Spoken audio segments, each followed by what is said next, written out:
ঈশ্বর গুরু শরণম। আজ বিষয় নিয়ে এসেছি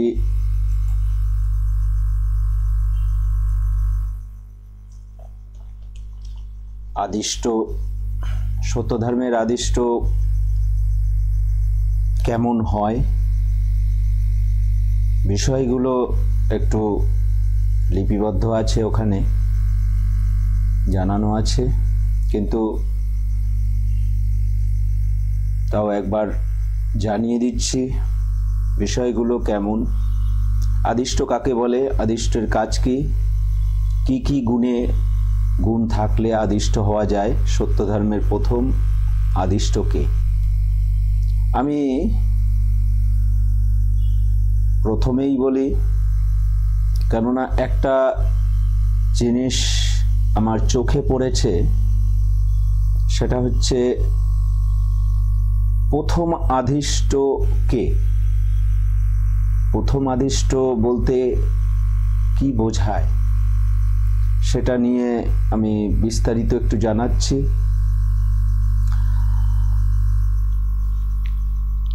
মহাত্মা গুরুনাথ প্রথম আদিষ্ট। সর্বপ্রথমে এটা বুঝে নিতে হবে, 1885 সালে 20 অক্টোবর তিনি সত্য ধর্ম প্রথম দীক্ষিত করে। এটা হচ্ছে শুরু। এবার কয়েকটি জিনিস আমি জানাবো সবাইকে, কেননা অবুঝের মতন কাজ করে। সবাই ভাবে কি পূর্ব সাধক মহাত্মা মহিমচন্দ্র, পূর্ব সাধক মানে চিরাচরিত যে কথোপকথন আছে তাতে সবাই বুঝে নিয়েছে ওই যে রাবণের 10টা মাথা, ঠিক ওই রকম বুঝে নিয়েছে। অষ্টপাশ স্বরূপ যেমন ছাগ, মানে কামকে ছাগ বলা হয়েছে, সেই রকমই বুঝে নিয়েছে এতদিন ধরে। মানে ওই যে পূর্ব সাধক মানে সর্বপ্রথম সাধক, বোঝো। সত্য ধর্মের তথ্য এতটা সোজা না, নির্বোধের মতন কথা লিখে দিলাম আর সেটা সবাইকে জানাচ্ছি, সেটা নির্বোধের মতন পরিষ্কার দেখা যাবে। তাহলে মহাত্মা মহিমচন্দ্র, আমি এখনই প্রমাণ করে দিচ্ছি, মহাত্মা মহিমচন্দ্র পূর্ব সাধক ছিলেন, এটা ঠিক, কিন্তু ততটা উন্নত ছিল না সেই সময়। প্রমাণ করে দেব এখনই। আমি প্রমাণ ছাড়া কোনো কার্য করি না এবং কথা বলি না। সবাইকে তথ্য ঘেটে দেখতে বলছি,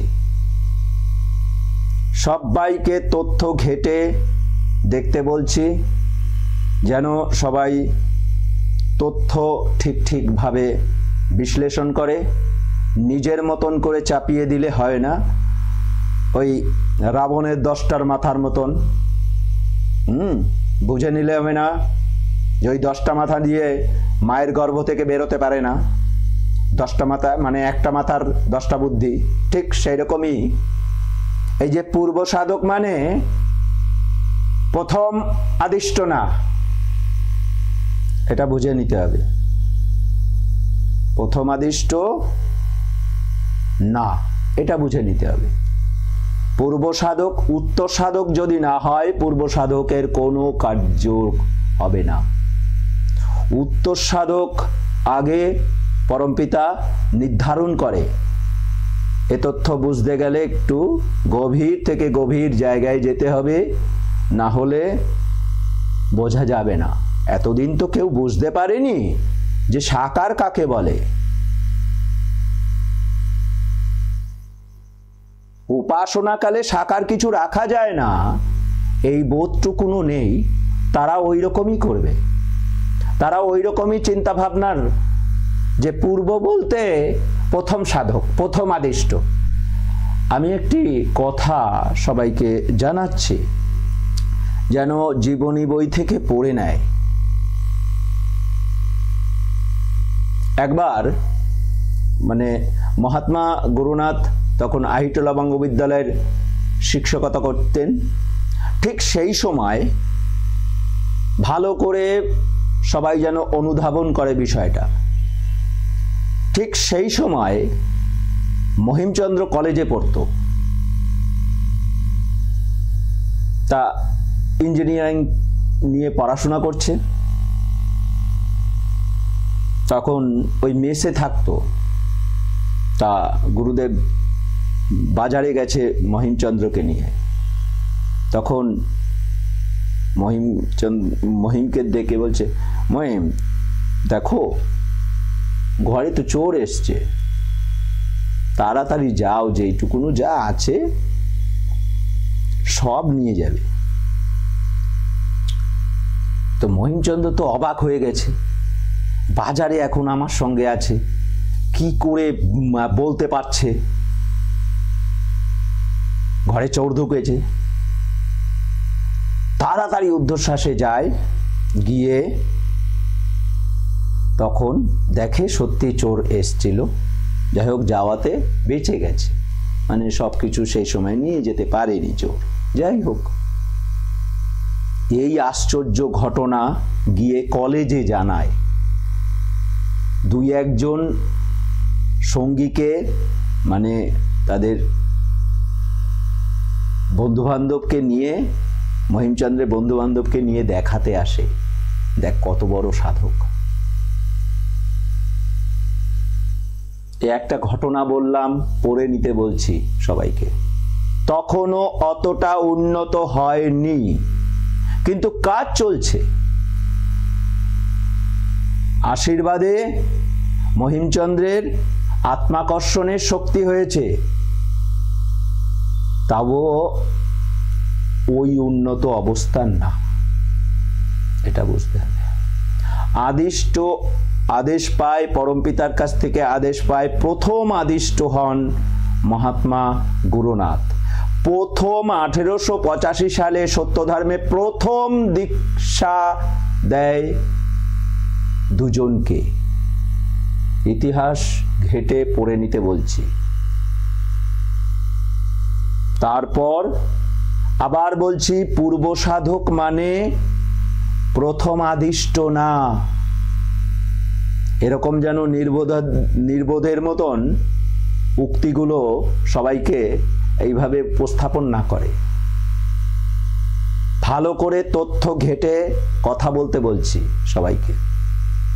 যখনই ভুল দেখব আমি বলবো তথ্য তুলে ধরে। মহিমচন্দ্র অনেক পরে, ওই 1885 সালের অনেক পরে আদিষ্ট হয়। তারপর সে দুই একজনকে দীক্ষা দেয়। এই তথ্যগুলো একটু সবার জানা উচিত, বোঝা উচিত। তখনও এজন্য পূর্ব সাধক মানে প্রথম আদিষ্ট না। এরকম অজ্ঞানতার পরিচয় দিলে সব ধরা পড়ে যাবে। ইতিহাস যদি ঘেটে ঘেটে যদি উপস্থাপন, বারবার বলছি, 1885 সালে 20 অক্টোবর প্রথম আদিষ্ট হয়ে দীক্ষা দেন। আর এটা তো আদিষ্ট হয়েছেন, দীক্ষা দিয়েছেন, কিন্তু তার আগে তো সাধনা করেছেন। সত্য ধর্মের প্রথম তথ্যগুলো পাওয়া শুরু করে। তাহলে পূর্ব সাধক কি প্রথম আদিষ্ট?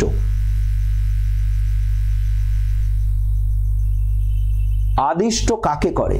কোটি কোটি বৎসরে দুই একজন লাভ করতে হবে। দুই একজনের ভেতরে ওই একজনই। মহিমচন্দ্র যে পরিস্থিতি, মহিমচন্দ্র অনেক উন্নত পরে হয়েছে। মহিমচন্দ্র মহাত্মা নিবারণে, মহাত্মা গুরুনাথের অনেক ছোট এবং সাধনায় অনেক ছোট। মহিমচন্দ্র উন্নত সাধক, কিন্তু এই ভুলটাই পূর্ব পশ্চিম উত্তর দক্ষিণের মতন না কিন্তু। আর পূর্ব মানে প্রথম, এটাও না। ভালো করে বুঝতে হবে বিষয়গুলো কি। এভাবে তথ্যকে ধূলিসাৎ করে সবার সম্মুখে তুলে দিলে একদিন না একদিন বিচক্ষণ সব মানুষ আসবে, তারা দেখবে এদের জ্ঞানের পরিধি। সত্যধর্ম যদি এতই সোজা হতো তাহলে এতগুলো অরাজকতা হতো না। সত্যকে যদি অবলম্বন করতেই পারতো তাহলে এতগুলো অরাজকতা হতো না, আমাকে এতগুলো কথা বলতে হতো না, আর সবাই আমার উপরে রাগ করতো না। সত্যি কথাগুলো জানানো হচ্ছে, তার জন্য সবাই আমার উপরে রাগ হচ্ছে। কি করব? আমার উপরে রাগ করা মানে মহাত্মা গুরুনাথের উপরে রাগ করা। কেননা একটা শব্দ, একটা লাইন গুরুনাথের লেখনী, সত্য ধর্মের লেখনীর বাইরে আমি কিছু বলি না। এটা প্রথম কথা। আদিষ্ট হতে গেলে কতগুলো গুণের অধিকারী হতে হয়। মহাত্মা ভোলানাথ কি বলেছে? মহাত্মা ভোলানাথ 16টা গুণের কথা বলেছে। তা 16টা গুণটা কি অতি সহজ? আবার 16টা গুণের থেকেও অধিক গুণ বলেছে মহাত্মা গুরুনাথ। 16টা গুণের কথা বলি। সর্বশাস্ত্র পর, অর্থাৎ সাধারণত কেহ গণিত, কেহ সাহিত্য, গণিত শাস্ত্র অনুরাগী হয়, কিন্তু যিনি পরস্পর বিপরীত শাস্ত্রসমূহে অনুরাগী, মানে বিপরীত শাস্ত্র মানে ওই অঙ্ক জানলে ভূগোল জানবে না, ভূগোল জানলে দর্শন জানবে না, অঙ্ক জানবে না, এটা না, সব জানে, এমন ব্যক্তি আদিষ্ট হতে পারে যদি ওই গুণটা থাকে। ওই রকম না, কেননা আমি যে এখানে নোংরামি হয়েছে সেই নোংরামি আমি এই কথা বলার সঙ্গে সঙ্গেও বলবো। যদি শাস্ত্র জ্ঞান থাকতো, আত্মাকর্ষণের শক্তি থাকলে এই গুণটা থাকতে হয়।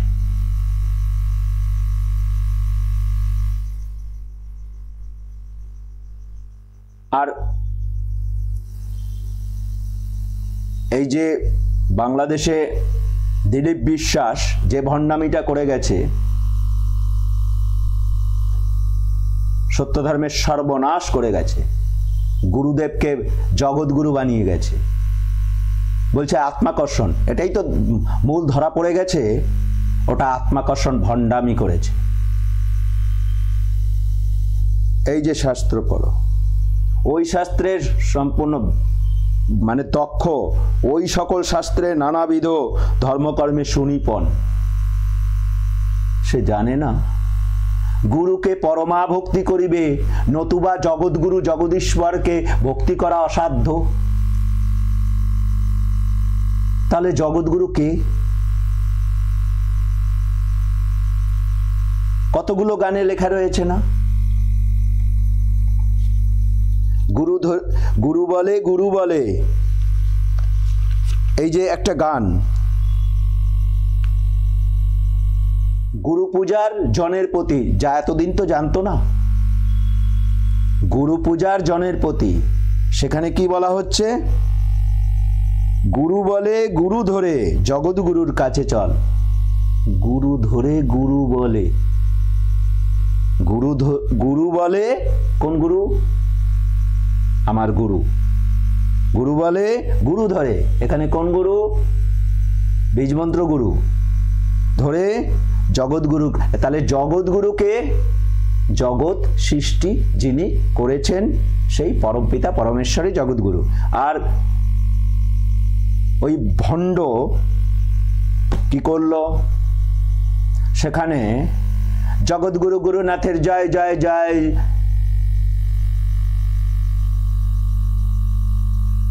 মানে এই যে গানটা করে গুরুদেবকে মানে পরমপিতার আসনে বসিয়েছে, আর সবাই সেইগুলো দিনের পর দিন এগুলো করেছে।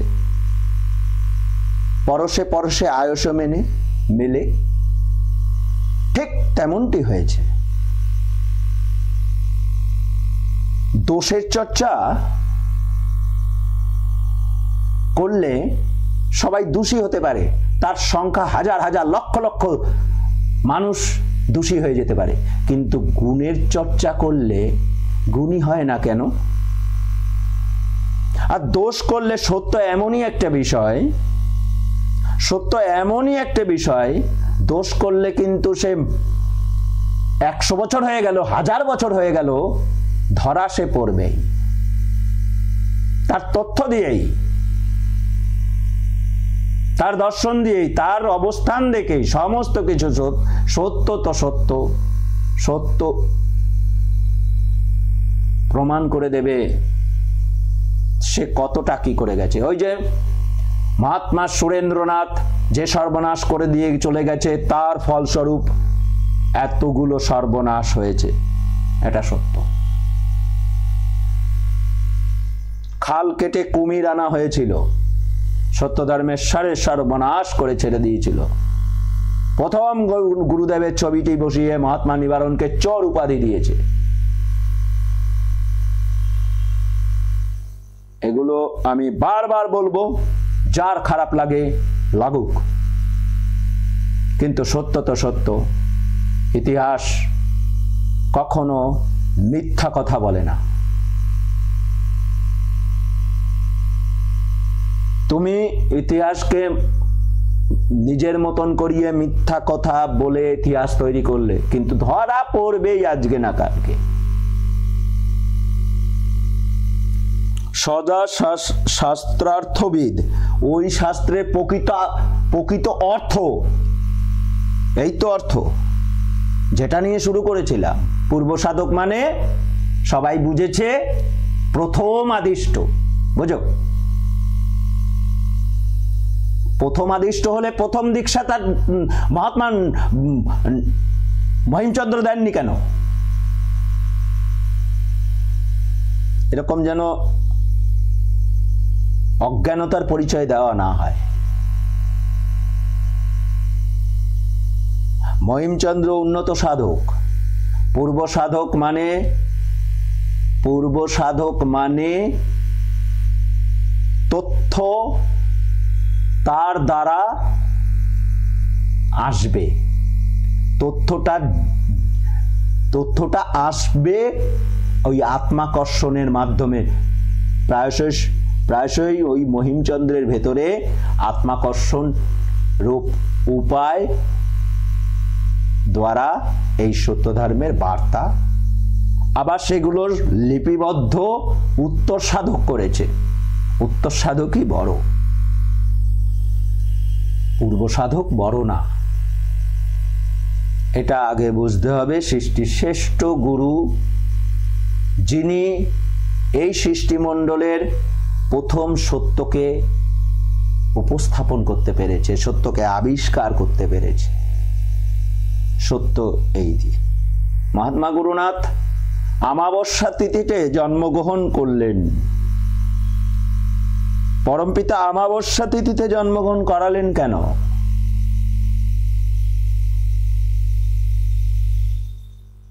এই মাসের আমাবস্যা তিথিতে মহাত্মা গুরুনাথ জন্মগ্রহণ করলেন। কেননা সাকার এবং মিথ্যায় ধর্মে ঘুটঘুটে অন্ধকার হয়ে রয়েছে চারিদিকে। সেই অন্ধকার মোছার জন্য পরমপিতা পরমেশ্বর তিনি উদ্যত হয়েছেন। সত্যের আলো ওই অন্ধকারে তিনি অর্পণ করে সত্যের আলো বার্তা পৌঁছেছেন। যেখানেই তিনি বক্তব্য রেখেছেন সেই বক্তব্যগুলো ধর্ম সমন্বয়ে আছে। সবাই বিফল হয়ে গেছে। যারা তর্ক করতে এসেছিল, অনেক মহা পণ্ডিত, তারা তর্ক বিতর্ক করে পরাস্ত হয়ে গেছে।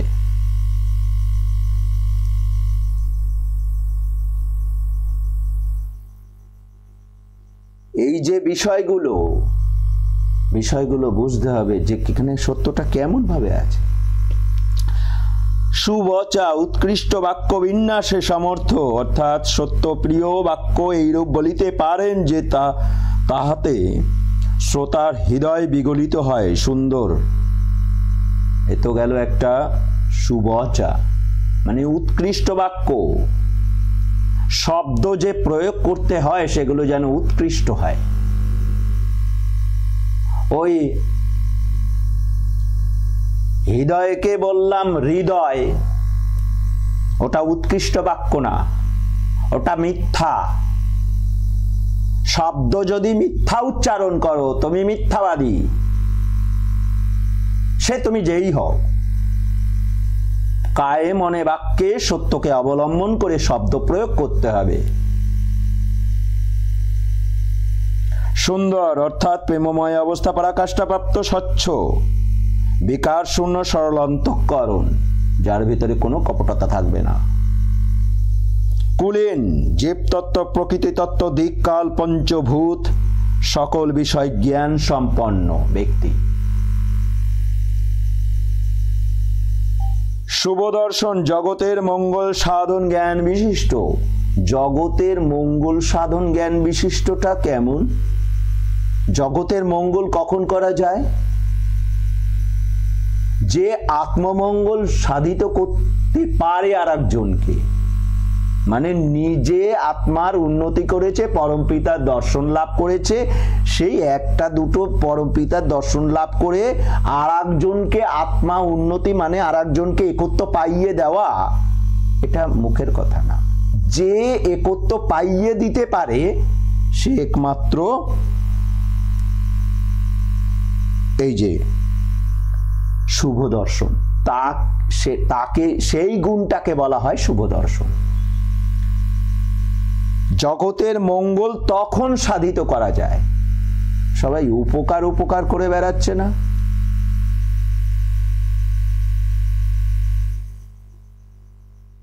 উপকার করে বেড়াচ্ছে। এই যে উপকার করাটা এতটা সোজা না, নিঃস্বার্থ উপকার করতে হয়, এটা আমার না। আর তো এখন উপকার করতে গিয়ে সেলফি তুলছে, দেখ আমি উপকার করছি, দেখিয়ে উপকার করা যায় না। জিতেন্দ্রীয় কাম ক্রোধ লোভ মোহ মত মাৎসর্য, এই ছয়টি যাহার বশীভূত, এই ছয়টি যাহার বশীভূত। আচ্ছা, যেগুলো এখানে একজন লিখছে, আচ্ছা ব্যাকগ্রাউন্ডে একটু নয়েজ আসছে, সেগুলো পরবর্তীতে ঠিক করব। আমার সময় আমি একা সমস্ত কার্য করতে হয়, তার জন্য পরবর্তীতে এই মুহূর্তে আমি এটা ঠিক করতে পারবো না। সবাই এটা মেনে নিয়ে দেখো বা শোনো। তা ব্রাহ্মণ সত্যবাদী নিরন্তর সত্যভাষী বলতে গেলে কায়ে মনে বাক্যে সত্যকে অবলম্বন করে বলতে হয়। ওই যে বললাম উচ্চারণ। আমি পড়াশোনা করছি শিক্ষার জন্য, কিন্তু সেই শিক্ষাটা বাড়ির থেকে শুরু করে সবার ভেতরে দিতে পারছি না। বাড়িতে আসলে সেই কথ্য ভাষা ব্যবহার হয়, তাহলে শিক্ষার মানে কি রইল? যে শিক্ষক পড়াশোনাটা করাবে, জানাবে, শেখাবে, সেই নিজেই জানে না উচ্চারণ কোনটা কিভাবে উচ্চারণ করতে হয়। দক্ষিণেশ্বর উচ্চারণ হয় না দক্ষিণেশ্বর। পরীক্ষার ব্যাখ্যা এক, কিন্তু লিখতে গেলে আলাদা। এই যে মিথ্যাচার, এগুলো ঠিক করতে হবে। এটা সত্যবাদী হতে হবে। কায়ে মনে বাক্যে সত্যকে অবলম্বন করে চলতে হবে। তাতে তোমার ভালো লাগে, লাগুক না লাগে কিছু করার নেই, কারণ সত্য তুমি ভালোবাসো না। সত্য যদি ভালোবাসো আমার কথা ভালো লাগবে, এটা সত্য। আমি এভাবে বলছি কেন? সত্যধর্মিনে এতদিন ধরে সত্যধর্মে প্রতিটা বাড়িতে একত্বপ্রাপ্ত সাধক থাকার কথা ছিল, থাকেনি, হয়নি। আমার খেতে ভালো ফসল হয়নি, এটা বলতে বাধ্য হয়েছিল। একজনও একত্ব পেল না, একজনও সমদর্শনে সিদ্ধি লাভ করতে পারল না মহাত্মা নিবারণের কাছে। তাই তো মহাত্মা বলে সম্বোধন করতে পারেনি মহাত্মা গুরুনাথ মানে নিবারণ।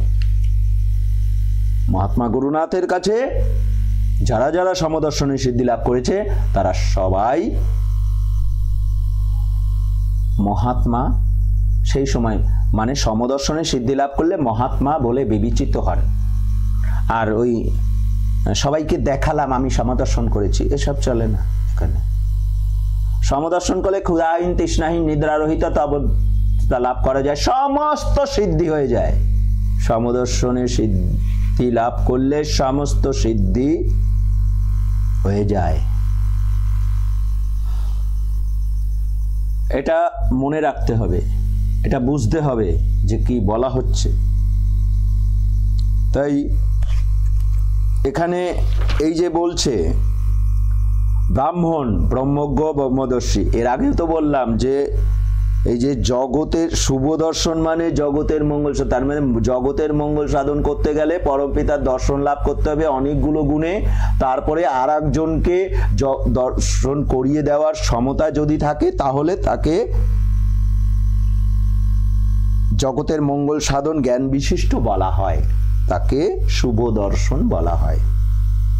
এর মানে এ যদি প্রকৃত, ওই জন্য বললাম না যে এই যে ভুল তথ্য সবাইকে দেওয়া হচ্ছে। ওই যে ছাগ বললে ছাগল বোঝে, ছাগকে বলি দাও মানে তোমার কামকে বশীভূত করো, আর তা না করে একটা নিরীহ একটা পশুকে আমার খাওয়ার জন্য, আমি তো রাক্ষস, আমি খাওয়ার জন্য ওই একটা মানে পশুকে বলি দিয়ে সেটা রান্না করে খাবো, এসব সব ভণ্ডামি, সব নোংরামি, ধর্মের নামে এগুলো সব নোংরামি, লোভের জন্য ওগুলো করে।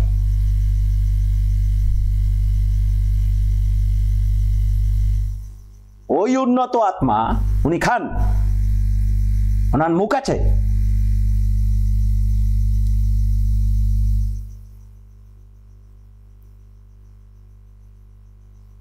এটা কোথায় লেগেছে গুরুদেব?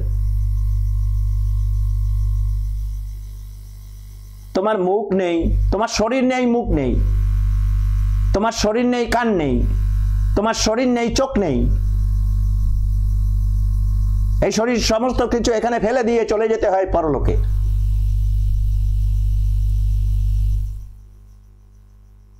উন্নত হলে বোঝার মতন চৈতন্য শক্তি হয়। ওই চৈতন্য শক্তি, তার চোখ থাকে না, মানে দেহ থাকে না, তো চোখ থাকবে কি করে? তারা দেখে কি করে? তার চৈতন্য শক্তিতে বোঝার মতন অবস্থা তৈরি হয় উন্নত হলে, আর না হলে সব নরক। আবার দেবত্বের ভেতরেও মানে নিম্ন স্তরের দেবতা আছে, কেননা দেবত্ব মানে বিরাট কিছু না, আহামরি বিরাট কিছু হয়ে গেল দেবত্ব, তা না। দেবত্ব হলেও অষ্টপাশ ষড়রিপু বহাল তবিয়াতে থাকে। ঈশ্বরত্ব লাভ করলে যে ঈশ্বরত্ব একটা গুণে হোক আর দুটো গুণে হোক, অনেকগুলো গুণে হোক, একত্ব লাভ করলে সেই একমাত্র ওই অষ্টপাশ ষড়রিপুকে দমন পূর্বক পরমপিতার দর্শন লাভ করতে হবে। শুদ্ধ পবিত্র না হলে পরমপিতার দর্শন লাভ করা যায় না। ওই জন্য বললাম না আমি এভাবে কেন কষ্ট হচ্ছে, বারবার বলছি তো কষ্ট হচ্ছে আমার। কেন এতদিন ধরে প্রতিটা বাড়িতে একত্বপ্রাপ্ত সাধক হয়নি? যেখানে মহাত্মা আদরমণি দেবী এই অল্প আয়ু নিয়ে আসছে, গুরুনাথের কাছ থেকে চেয়ে নিয়েছে, তুমি একটু কম সময় দেখো না, এটা পারবে না, তুমি একটু কম সময় করে দিয়ে এদের উন্নতি করাও। সেই ব্যবস্থা করে দিয়ে গেছে গুরুনাথ, সেই ব্যবস্থা করে দিয়েছে। তাই তো 4 বছরের ভেতরে ওই 4 জনকে একত্ব লাভ করে দিয়েছে। দীক্ষার পরের থেকে 4 বছর, মাত্র ওই 4 বছরের ভেতরে একত্ব লাভ করে দিয়েছে। এখনো কেউ আসছে না, ভীতু, এত সত্যকে ভালোবাসে না। এহেন বলা হয়েছে, যা বলা হবে সেগুলো ঠিক মতন করো।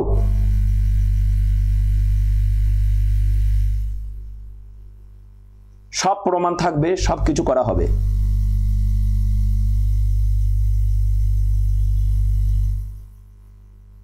যখন তোমার উন্নতি না হবে, তোমার যেরকম খুশি সেরকম করে দিয়ে বেরিয়ে চলে যাও। এই গ্যারান্টি কেউ দেবে নাকি তোমাকে? তোমাকে গ্যারান্টি কেউ দেবে? উন্নতি ভালোবাসে না, গুরুদেবকে বিশ্বাস করে না, গুরুকে সর্বোপরি রাখতে হয়, রাখে না।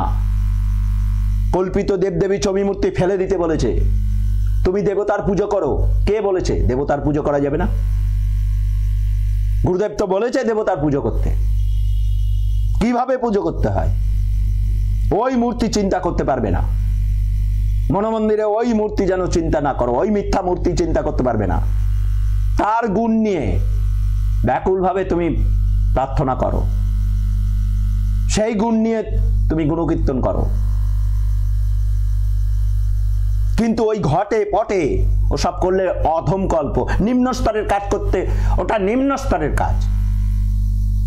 মিথ্যা মিথ্যা মিথ্যা মিথ্যা, আমার কিছু করার নেই। মিথ্যা তো মিথ্যা, সে যেভাবেই হোক না কেন। ওই ভাবের গড়ে চিরা ভেজে না, জল দিয়েই চিরা ভেজাতে হয়। বিষয়গুলো ভাবতে হবে। আমি এভাবেই বলে যাব, আমি এভাবে বলে যাব। মহাত্মা গুরুনাথ যারা যারা উন্নত হয়েছে না, তাদের বকা দিয়েছে, খুব জোর বকা দিয়েছে। তখন মহাত্মা নিবারণ বলছে, গুরুদেব বকতো তখন খারাপ লাগতো, পরক্ষণে যখন আবার ডেকে উঠতো না, সব ভুলে যেতাম। লেখা পড়ে নিতে বলছি। সবাই যেন অলিক একটা কল্পনার জগতে ভেসে না বেড়ায়। দেবতারা ওই যাত্রা পার্টির ড্রেস পরে, দেবতারা যাত্রা পার্টির ড্রেস পরে না। যাই হোক, শান্ত মানুষ ধীর স্থির হতে হয়, কখনো চঞ্চল হবে না। যত বড় বিপদ আসুক, যত বড় অসম্মান করুক, যত বড় বাজে কথা বলুক, যত বড় বদনাম দিক, বিচলিত করতে পারবে না। মাতৃ পিতৃ হিতে যুক্ত যে মাতা পিতাকে ভক্তি করে না, মাতা পিতার সেবা করে না, সে কখনো আদিষ্ট হতে পারবে না। আর সত্য ধর্মের তো নিয়ম, তুমি জন্মগ্রহণ করেছো, তুমি কথা দিয়ে পরম পিতার কাছে কথা দিয়ে এসছো, আমি এই পিতৃকুল এবং মাতৃকুলের কে উদ্ধার করব, আমি নিজে উদ্ধার হব। তাহলে পিতামাতাকে উন্নতি করাতে হবে। যদি উন্নতি করাতে না পারো, তাহলে তুমি সত্যধর্মী না, সত্যের পথে নাই। মা বাবাকে উন্নতি করাতে হবে, পিতৃকুল মাতৃকুলকে উন্নতি করাতে হবে, সেটা প্রমাণ দিতে হবে।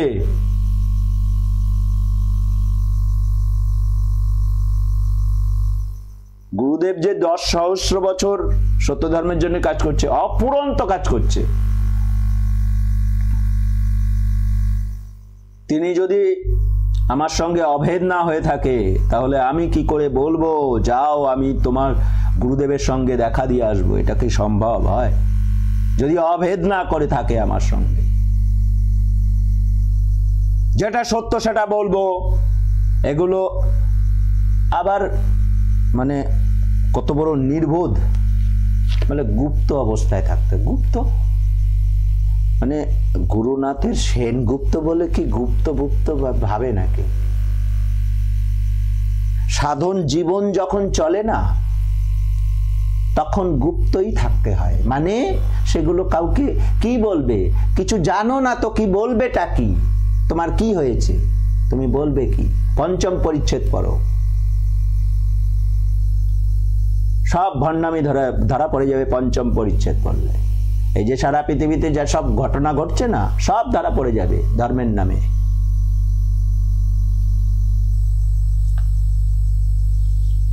সর্বকর্ম পরায়ণ,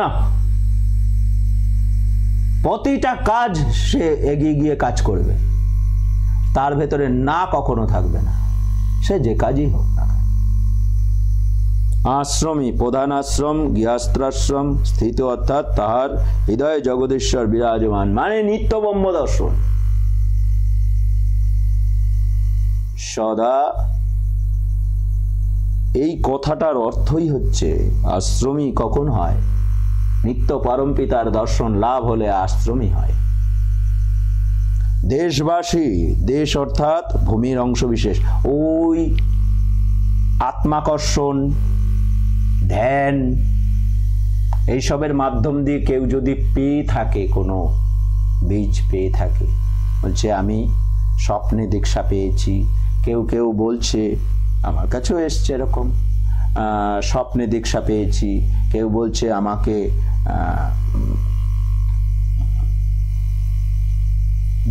ধ্যানের মাধ্যমে পেয়েছি। এই যে যাই পাক না কেন, এইভাবে পেলেও এই যে ভূমির অংশ বিশেষ হতে হবে, মানে স্থূল দেহধারী একজন, সে যতক্ষণ না ওটাকে সংস্কার করে দিচ্ছে ততক্ষণ ওইটা দীক্ষা বলে গণ্য হবে না। ওটা বীজটা সঠিক আছে না, ওটা সত্যি কি ওটা বীজ না, তো আমার কাছে যেগুলো এসছে, যারাই বলছে যে মহাত্মার নিবারণে সে দীক্ষা দিয়েছে, স্বপ্নে মহাত্মা গুরুনাথ এসে দিয়েছে, এরকম কাছে আমার কাছে এসছে, সেগুলো তো সব দেখেছি, আমি তো জানি কি অবস্থা। বিষয়গুলো এত সোজা না তো, ওই নোংরামিগুলো বন্ধ পথ এই যে মহাত্মা ভোলানাথ বলে দিচ্ছে, স্থূল দেহধারী আদিষ্ট হতে হয়, গুরু ওইসব গুণগুলো হতে হয়। এ তো গেল মহাত্মা ভোলানাথের কথা। মহাত্মা গুরুনাথ আরো কিছু বলেছে, কি বলছে,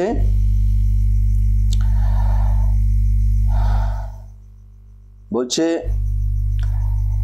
শাস্ত্রজ্ঞান সম্পন্ন, প্রেমময়াদি অবস্থা বিশিষ্ট, কঠোরতর ধর্মকর্মে সুদীক্ষ, অবেজ্ঞান করিতে পারক, এটা মহাত্মা ভোলানাথ বলেনি। বাক সিদ্ধি বলেনি, অর্থ বিষয় নিষ্প্রিয় বলেনি, জাত গুণ সমূহ লয় সম্পাদন এটা বলেছে, কৃতকার্য সমর্থ বা পাপ গ্রহণ এটা বলেনি, গৃহীত পাপ হইতে তৎক্ষণাৎ মুক্তি লাভ এটা বলেনি, আয়ু প্রদান শক্তি বলেনি, আত্মার অসীমত্ব সাধনা বলেছে, প্রভৃতি বিষয় সিদ্ধ, বিশেষত ভক্তি প্রেম শ্রদ্ধা এই গুণত্রয় ব্রহ্মদর্শী তদীয় অনুজ্ঞাত মহাপুরুষের দর্শন লাভ নেই বলে। আসলে এইগুলো শুনেও তো কি আর লাভ হবে, যারা শুনছে তাদের কতটা লাভবান হচ্ছে, কতটা লাভবান হচ্ছে, কেউ তো ছুটে আসছে না, আত্ম উন্নতি কেউ চায় না, সব একটা ছলনার ভেতর দিয়ে ধর্ম করে যাচ্ছে, মিথ্যাচারের ভেতর দিয়ে ধর্ম করে যাচ্ছে। এটাকে ধারণ করা বলে, এই পথ চলা বলে। এগুলো আমি বারবার বলবো, তাতে কার ভালো লাগলো কার ভালো লাগলো না বিষয়টা এরকম না। আত্ম উন্নতি যদি চাও বেশি দিন লাগবে না, আত্ম উন্নতি সম্ভব, প্রমাণ দিয়ে করা হবে, তো নিশ্চিন্ত থাকো, প্রমাণ দিয়ে করা হবে। এই জন্য এই যে নোংরামিগুলো হয়েছে না বোঝার জন্য যে যে কথাগুলো জানানো হচ্ছে, আর এইগুলো অন্ধ করে রাখা হয়েছে, এতদিন ধরে অন্ধ করে রাখা হয়েছে। এটা শুরু হয়েছে মহাত্মা গুরুনাথ পরলোকগত হওয়ার পরের থেকেই এটা শুরুটা হলো, সর্বনাশ হওয়াটা শুরু হলো। এই জন্য সবাইকে খুব যত্ন নিতে বলছি। এই সুযোগ বারবার আসে না। সত্য ধর্মকে নতুন রূপে, নতুন না পুরনো, নতুন কি হয়েছে? নতুন কিছু হয়নি। গুরুদেব তো স্বহস্তে লিখিত গুরু পূজার সমস্ত গান রচনা করে দিয়ে গেছেন। সেই গুরু পূজা হতে এতগুলো বছর পার হয়ে এই 2020-তে হলো, সেটা আবিষ্কার হলো। সেই গুরু পূজা হয়নি কেন করতে পারেন? গুরুকে দেখিবা মাত্র 3 বার প্রদক্ষিণ করে নমস্কার করতে হয়, ভক্তিগুণ বাড়ে। গুরুকে 3 বার পুজো করতে হয়। গুরু পূজার সূক্ষ্মটাই প্রধান, কোনো উপাচার দেওয়া যায় না।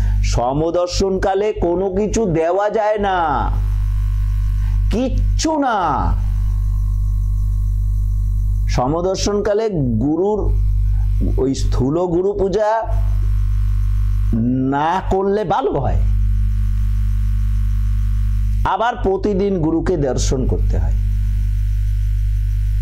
প্রতিদিন গুরুদেবকে দর্শন করতে হয়। যারা ওটায় অপারক তাদের ছবি মূর্তি ব্যবহার করতে হয়েছে। মানে এই কথাটা বলতে গিয়ে আবার বলতে হচ্ছে, এক তো মানে অনেকেই আছে গুরুদেব, আবার এইসব আবার কোথায় বলে বাংলাদেশের কোনো একটা আশ্রমের ওখানে লেখা রয়েছে বলে মূর্তি পূজা নাই। মানে কতটা নির্বোধ। মূর্তির পূজা আছে মানে সাকারের উপাসনা নাই, অর্চনা আছে। পূজা বলতে তো দুটোই বোঝায়, কিন্তু আমি পূজা শব্দটা ব্যবহার না করে অর্চনা শব্দটা, মানে সাকারের অর্চনা আছে। এই যে পিতামাতাকে প্রণাম করা হয়, স্থূল ছবি থাকুক, মূর্তি থাকুক, বা স্থূল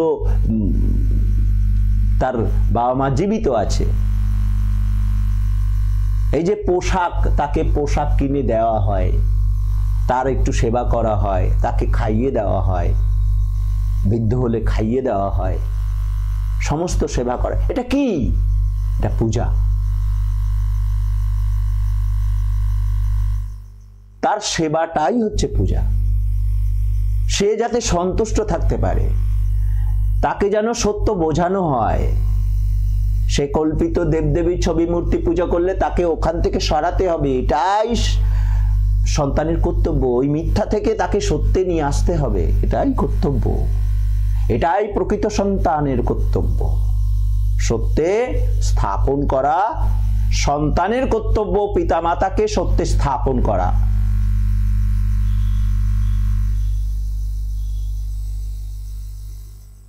তাহলে পড়াশোনার মানে কি? পড়াশোনা করে যদি এইরকম হয়, ওই ছাগল ভাবে,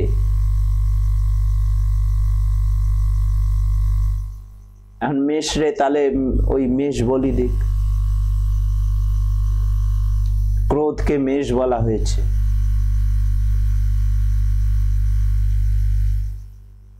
এরকম আসলে কি এগুলো সে সময় মানে এই শব্দগুলো আগে হয়েছে তো, আর পরে এগুলো এক একটা পশুর নামকরণ করা হয়েছে পরে। বিষয় যাই হোক, এগুলো বিষয় না। বিষয়টা হচ্ছে প্রকৃতার্থ পরিজ্ঞাতা। অর্থ প্রকৃত জানতে হয়, এটা কোন অর্থে ব্যবহার হয়েছে, কোন কোন জায়গায় কি কি শব্দ কিভাবে ব্যবহার হয়েছে।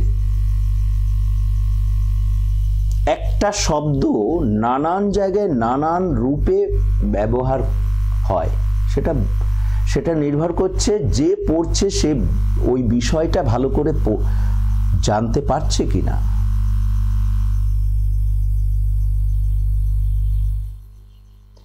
লিখছে কি,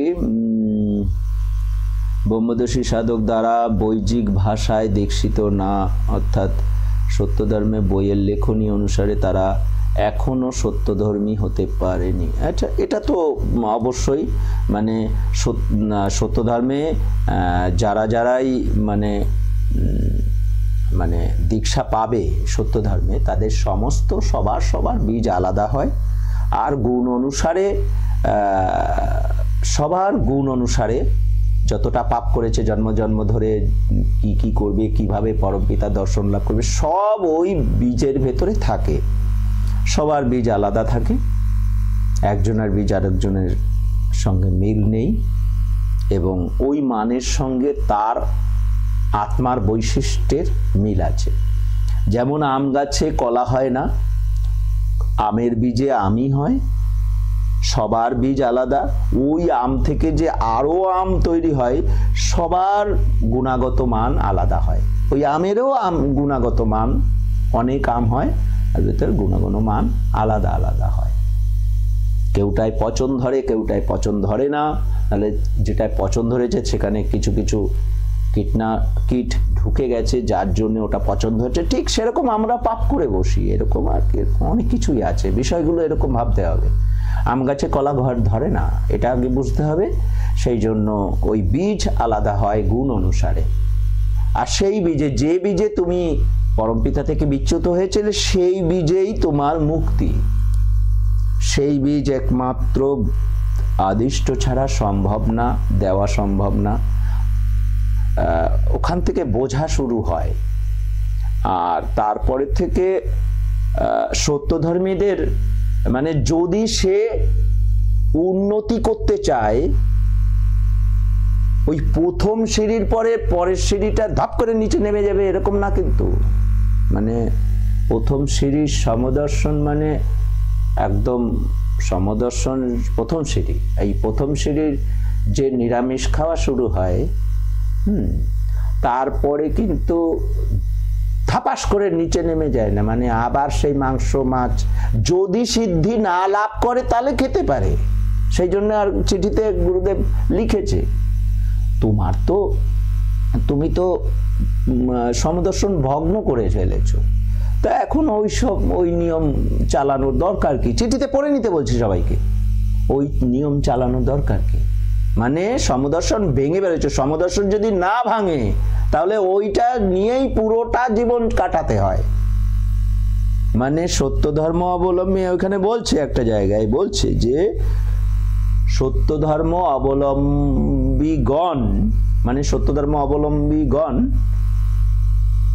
ব্রহ্মচর্য অবলম্বন পূর্বক, তার মানে সত্য ধর্ম অবলম্বন করার পরপরই ব্রহ্মচর্যতে নিরামিষ খেতে হয়। মূল হচ্ছে ওগুলো সব ত্যাগ করতে হয়। ত্যাগ ছাড়া কোনো কিছু পাওয়া যায় না। আমি ভোগ করে যাব আর গুরুদেব আমাকে কৃপা করবে, গুরুদেব ওভাবে কৃপা করে না। যদি গুরুদেব ওভাবে কৃপা করে, গুরুদেবের ভুল। সিদ্ধি খরচা করতে হয় সেটাও সত্যকে অবলম্বন করে। যাকে খুশি তাকেই আশীর্বাদ করে দিতে পারে, এসব মিথ্যাচার, এগুলো মিথ্যা, এগুলো করেন না তিনি। যদি চাও বুঝিতে সত্য, উপাসনা করো নিত্য। উপাসনা বিলক কিছু না, উপাসনা ভালোবাসে না।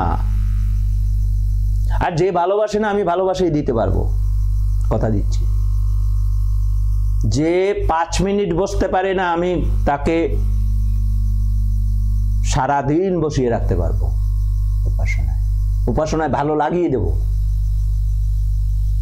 কিভাবে লাগাবো সেটা আমার ব্যাপার।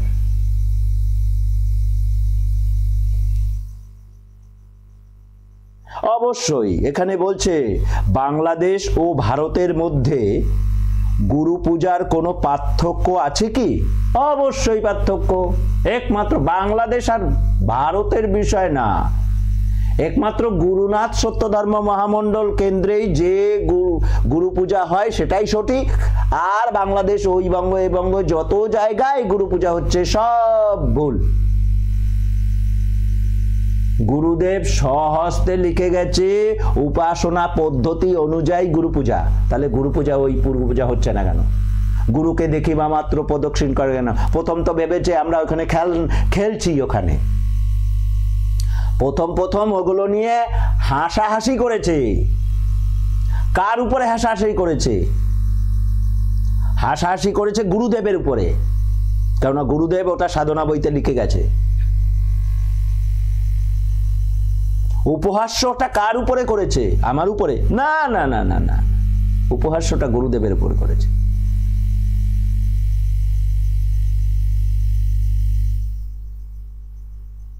সূক্ষ্ম গুরু পূজায় গুরুদেবের অবয়বটা চিন্তা করা যায় না গুণ ছাড়া।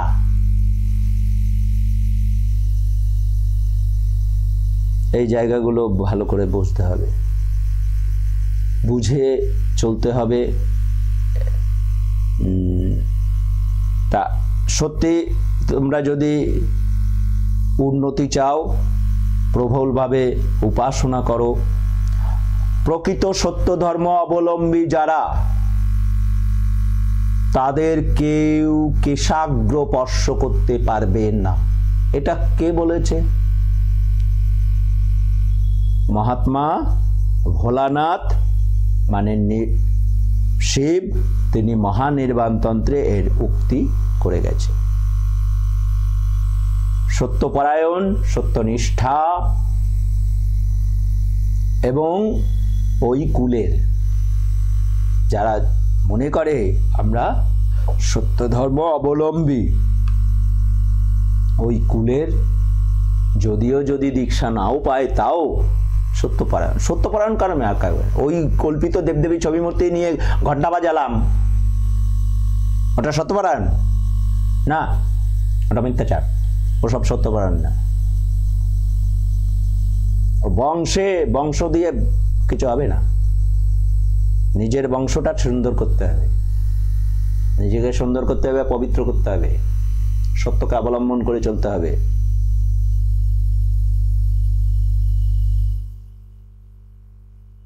সত্যকে ভালোবাসছে না সেটা প্রমাণ করে দিচ্ছে, বারবার বারবার প্রমাণ করা হচ্ছে, অনবরত প্রমাণ করা হচ্ছে সত্যকে ভালোবাসতে পারছে না এরা কেউ।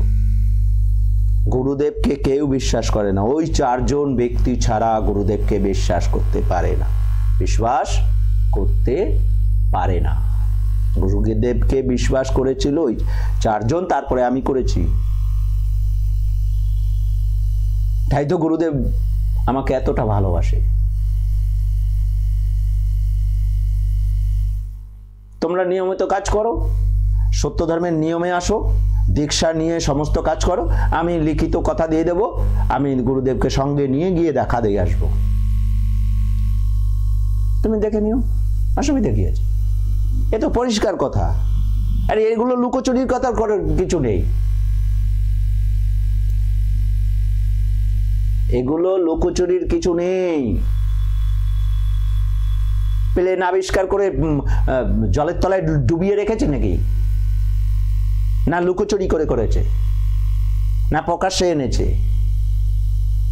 তোমার ভেতরে যে গুণ থাকবে তুমি প্রকাশ্য করো, তুমি সেগুলো দেখাও, যার অসুবিধা কি আছে? তুমি যেটা পারো সেটা কি চোখের তলায় ঢুকিয়ে রাখবে নাকি? মহাত্মা এই গুরুনাথ ওগুলো সব লিখে ফিকে সব চোখের তলায় ঢুকিয়ে রেখেছিল নাকি? তিনি বলেছে না, আমি তোমারই না তো আমার ধর্ম তুমি, আমার এই এই সিদ্ধিগুলো আছে, বলেছে না? বলেছে। সবাইকে পড়তে বলছি, এভাবে বলছি বলে বিষয়টা না। সবাইকে বলছি সত্যকে একটু আদর করো। তোমরা তো সন্তান স্নেহ, যার যার সন্তান আছে সে সন্তান স্নেহ করো, সেরকম স্নেহ করার চেষ্টা করো, ভালোবাসার চেষ্টা করো সত্যকে। সত্য অবলম্বনে যে কতটা সুখ আছে, কতটা শক্তি পাওয়া যায়। আর যারা এই সত্যকে ভালোবাসে না, তারা চোরের মতন তাকাতে পর্যন্ত পারে না, লিখতে পর্যন্ত পারে না, বিদ্রুপ করতে ভালো পারে, লুকিয়ে লুকিয়ে বিদ্রুপ করে। এখানে আছে অনেকে বিদ্রুপ করে লুকিয়ে লুকিয়ে, এক একটা ইমোজি দেয়, তাদের চারিত্রিক বৈশিষ্ট্য তুলে ধরে, দেখো আমি এই রকম। আমি গুরুদেবের কথা মানি না, এই দেখো আমি গুরুদেবের কথা মানি না, এই দেখো আমি সত্য ধর্মের কথা মানি না। লেখনী তুলে দেওয়া হচ্ছে, এরকম ধরে তুলে দেওয়া হচ্ছে, এই যে লাইনটা পড়ে দেখো, তাও তার ওই লাইনের প্রতি, তাহলে ওই লাইনের প্রতিনিধিত্ব, তাহলে এইসব এখানে কথা বলতে এসছো কেন? তুমি গুরুদেবকে বিশ্বাস করো না, তুমি সত্য ধর্মের সমস্ত লাইনকে বিশ্বাস করো না, তুমি মানো না, তাহলে এখানে কথা বলতে এসছো কেন?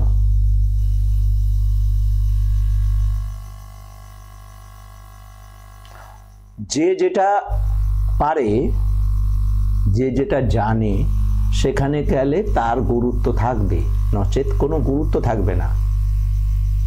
তুমি সাইকেল চালাতে পারো, তুমি গিয়ে যাও তো ওইখানে প্লেন তৈরি করার, ওখানে গিয়ে যাও, তোমার গুরুত্ব দেয় নাকি? যেখানে তুমি যেটা জানো না, ওখানে গিয়ে মাতব্বরি করলে হবে নাকি? বিষয়গুলো একটু ভাবতে হবে। আমি খুব সহজ ভাবে কথাগুলো বলছি, তো সবার গায়ে লাগবে, কষ্ট হয়, কি করা যাবে? কষ্ট হলে তো কিছু করার নেই, সত্য কথা কঠোর গুণ, তো এ তো নরম গুণ না, নরম তো প্রেম গুণ, নরম গুণ, ভক্তি গুণ নরম গুণ, কিন্তু সত্য গুণ তো কঠোর।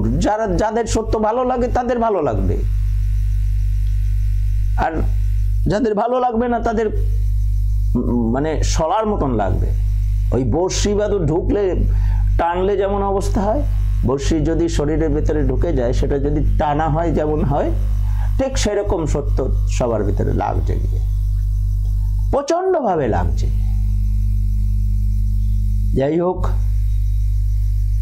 ভুরি যাতে আমি এইভাবে আসছি তো বারবার, ভুরি যাতে প্রশ্ন করতে পারো তোমাদের ভেতরে, যাতে সত্যের জন্য তোমরা ঝাঁপিয়ে পড়তে পারো।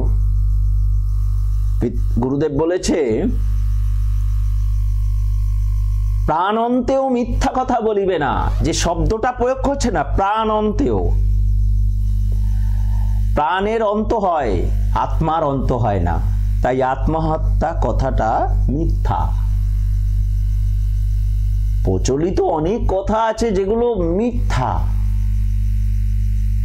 সেগুলো স্থাপন করে ফেলেছে, সবার কত কথায় চলে এসছে। আর সত্য যারা অবলম্বন করে তাদের ওগুলো গালি লাগে শুনতে। তারা ভালো কথা বলছে, তারা মনে করে তো আমি ভালো কথা বলছি, আমি বুঝে কথা বলছি, কিন্তু তাকে গভীর জায়গায় নিয়ে গেলে তখন মনে করবে এটা তো অপশব্দের মতন মনে হয়। শব্দ যদি ঠিক করে না বলা হয়, কেননা শব্দ ব্রহ্ম, শব্দের ভেতরে আমাকে, ভেতরের যে তন্ত্রগুলো আছে তার সঙ্গে স্পর্শ করে। হৃদয় বললে হৃদয়ে টাচ করে, সেখানে স্পর্শ করে। হৃদয় বলার সাথে সাথে, হৃদয় বললে স্পর্শ করে না। তাই শব্দের গুরুত্ব দিতে হবে। যদি সবগুলো ঠিক উচ্চারিত হয়, এই উচ্চারণের জন্য এই প্রণব উচ্চারণ যদি হয়, তাহলে কি হয়? এই বিশ্বকে স্থিতি করে দেওয়া যায়, দেহ থেকে বেরিয়ে যাওয়া যায়, আবার পুনরায় দেহে করা যায়, অন্যকে গিয়ে দর্শন দেওয়া যায়। এগুলো কিসের মাধ্যমে হয়? যে বীজ উচ্চারণে, ভালো করে পড়ে দেখতে বলছি সবাইকে, এই যে বিশ্ব সৃষ্টি হচ্ছে, তার ধ্বংস হচ্ছে, সেগুলো বুঝবে কি করে, দেখবে কি করে? ওই বীজ উচ্চারণে দ্বারা জানতে পারে, দেখা যায়, বুঝতে পারে। তুমি যে জন্য এসছো, সত্য ধর্মের স্বীকৃতি কি? আবার বলছি, সত্য ধর্মে স্বীকৃতি বলে, স্বীকৃতি হলে সত্য ধর্মে অবলম্বন করা যায়। স্বীকৃতি হচ্ছে কোন জন্মে একত্ব পেয়েছে, দেবত্ব লাভ করেছে, এইগুলো হচ্ছে স্বীকৃতি। তাহলে তারা যদি জন্মগ্রহণ করে, কি স্বীকৃতি মানে? সোনা আদিষ্ট হয়েছে, এবার যারা দীক্ষা লাভ করবে, সত্য ধর্ম গ্রহণ করবে, খালি স্বীকৃতি হয়েছে, সত্য ধর্ম লাভ করলো, লাভ করার পরে যদি সে উন্নত হয়, পরপর ধাপগুলো নির্ভরতা করতে হবে, নির্ভরতা করার পরে তারপরে প্রত্যয় মানে সে শুনবে, তারপর প্রতীতি তার মানে দেখছে, তারপর নির্ভর করা শুরু করছে, তারপর বিশ্বাস মানে একত্ব হলে তখন তুমি বিশ্বাস করতে পারবে আদিষ্ট হয়েছে নিনি, মানে গুরুদেব আদিষ্ট হয়েছে। এই জন্য গুরুদেবকে বিশ্বাস করে না, সব হচ্ছে মিথ্যাচার করছে। মানে কেউ যদি বলো যে সত্য কথা হলে কি করে হবে, এই যে কখনো বলতে যাবে না কেউ যে আমি গুরুদেবকে বিশ্বাস করি, এটা বলতে যাবে না, এটা মিথ্যা কথা হয়ে যাবে। আমি গুরুদেবকে বিশ্বাস করার চেষ্টা করছি, এটুকুনো বলো, তাহলে সত্য। এইভাবে নিজেকে প্রতিষ্ঠা করো সত্যের ভেতরে বলে আমি এখনের মতন সমাপ্ত করলাম।